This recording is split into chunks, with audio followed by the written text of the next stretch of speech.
So the key features in promoting adolescent health and wellbeing in the school environment are described in a report by Noble and Wyatt for the Department of Education and Training. So the promotion of supportive, caring and inclusive school community. So this can be provided by creating school connectedness between students, staff and the whole community through the implementation of different policies, procedures, education and programs.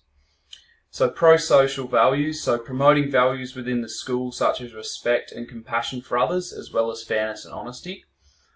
Using physical and emotional safety, so it includes implementing programs such as the Class Act 50 to promote the eradication of antisocial behaviour such as bullying, damage to property and isolation from social groups. Social and emotional learning, so improving the resilience of students, promoting self-awareness, emotional regulation and positive relationships. Using a strength-based approach, so authentic learning that improves the students' intellectual strengths and provides a holistic approach to learning. A sense of meaning and purpose, creating tasks in the school that give the students a level of responsibility in their own learning. This can be described as providing students with a level of autonomy in their own learning. So the Department of Education defined a critical incident as an incident in which there is a high likelihood of traumatic events. This could include incidents involving staff or student abuse, either online, emotionally or physically, and the horrific circumstances of student, teacher or school community suicide incidences. For the safety and care of our students, a critical incident and emergency procedure guideline was developed. This guideline includes the risk assessment aspects, which consider the analysis of risks, prioritising them, and developing treatment strategies for these outcomes. Another section includes the prevention aspect, where the prevention of an incident occurring is a priority. This may include the implementation of programs such as the Class Act 50. The preparedness section involves the initiation of response procedures, and the recovery section considers the recovery of the situation and the rejuvenation of normal operations. Some tasks within the Class Act 50 program align with the school incident policy. These tasks include the identification of 5 adults that a student could turn to if they have trouble online, so as Rebecca mentioned before. This allows the student to develop their own treatment strategies. The program allows students to research where they might report cyberbullying. This minimises the risk of self-harm or even suicide of the victim, as they have learnt how to report such abuse and know how to make it stop.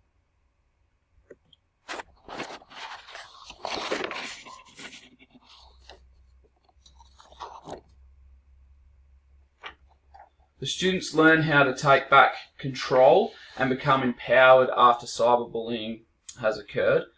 This is important in preventing any further incidences and allows the student to educate others. It is also a fantastic treatment strategy.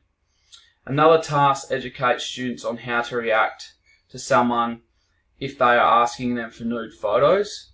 This allows them to question what is right and wrong and what consequences can follow from such an incident. And task 39 asks the students to find out who they can go to within the school community if something goes wrong with them online. This is also another help-seeking strategy, and it also provides the teachers with the opportunity to reflect upon training they have received or if they need further professional development. As described in the statistics earlier on, the impact of the internet is prevalent among adolescents. By providing a school environment that is connected and where students feel valued will assist in the promotion of positive behaviours and also the engagements of students in learning tasks. Rowan Stewart described this environment as a social capital, which is the first step in building a connected school community. In time, this will decrease social conflicts online and offline. The implementation of engaging programs such as the Class Act 50 also promotes adolescents' health and well-being by providing a level of autonomy and reflection within the school community. So the Class Act 50 notes also provide an example of a whole school approach to adolescent health and wellbeing.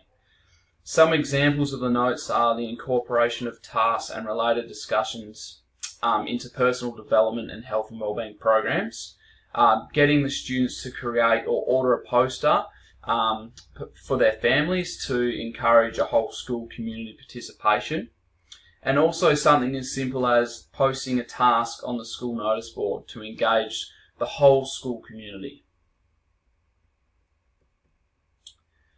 Just to summarise, although the Class Act 50 is only one program that promotes adolescents' health and wellbeing and is relevant to the issues that adolescents have, we believe that it is aligned with the Department of Education policies and procedures. As this program is developed by the E-Safety Commissioner, who is a partner with the Department of Education and Training, we believe that this resource is relevant and valuable to all adolescent students. To summarise, Noble and Wyatt 2010 concluded that a student's level of wellbeing is indicated by satisfaction with life at school, engagement with learning and social emotional behaviour. It is enhanced when evidence-informed practices are adopted by schools in the partnership with families and community. We believe that the Class Act 50 program reiterates this. Thank you for listening.